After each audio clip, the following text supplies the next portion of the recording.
Middle की जंग आसमान के साथ साथ समंदर में भी लड़ी जा रही। एक तरफ अमेरिका इजराइल मिलकर ईरान पर तबाही की बारिश कर रहे हैं, दूसरी तरफ ईरान भी उन्हें मजबूती से जवाब दे रहा है। इसी बीच आई एक खबर ने सबको चौंका दिया। इराक के दक्षिणी हिस्से में जो मौजूद खोर अल जुबैर बंदरगाह के नजदीक ईरान ने एक जहाज को निशाना बनाया है। जिस जहाज को निशाना बनाया गया है उसका नाम सैफसी विष्णु है।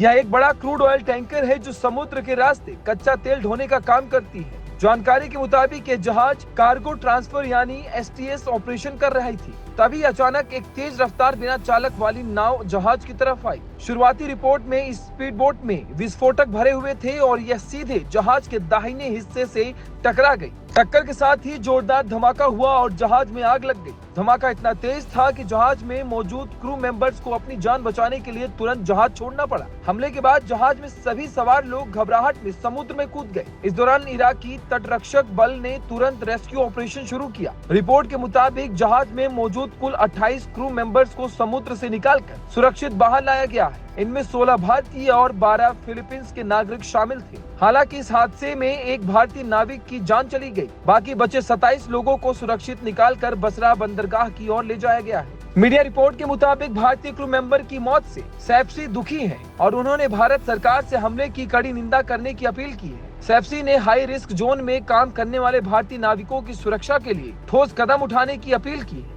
रिपोर्ट के मुताबिक सैफसी विष्णु साल 2007 में बनाया गया था। यह जहाज करीब 228.6 मीटर लंबा और लगभग 32.57 मीटर चौड़ा है। यह जहाज मार्शल आइलैंड्स के झंडे के साथ चलता है। इसका ग्रॉस टेनेज करीब 42,000 टन और डेडवेट करीब 73,000 टन है। यह एक बड़ा क्रू ऑयल टैंकर है जो अंतर्राष्ट्रीय समुद्री व्यापार से इस्तेमाल किया जाता है। इस जहाज का संचालन करने वाली कंपनी सैफसी ने भी इस घटना पर गहरा दुख जताया है। यह हमला ऐसे समय हुआ जब पश्चिमी एशिया पहले से ही भारी तनाव में गुजर रहा है। हाल के दिनों में ईरान, अमेरिका और इजराइल के बीच टकराव लगातार बढ़ती जा रही है। इसी बीच इराक ने भी चिंता जताई है कि उसका इलाका किसी बड़े क्षेत्र युद्ध का मैदान न बन जाए। इराक के प्रधानमंत्री ने हाल ही में कहा था कि उनके देश की जमीन, हवाई क्षेत्र या समुद्री इलाकों का इस्तेमाल पड़ोसी देशों के खिलाफ सैन्य कार्रवाई के लिए नहीं होना चाहिए। इस घटना ने एक बार फिर अंतर्राष्ट्रीय समुद्री सुरक्षा को लेकर सवाल खड़े कर दिए हैं। खासकर खाड़ी क्षेत्र में जहाजों की आवाजाही दुनिया की ऊर्जा आपूर्ति के लिए बेहद महत्वपूर्ण है। अगर इस इलाके में हमलों का खतरा बढ़ता है तो इसका असर वैश्विक तेल व्यापार और समुद्री सुरक्षा पर भी पड़ सकता है। इराक के पास हुए इस हमले ने एक बार फिर पश्चिमी एशिया में बढ़ते तनाव की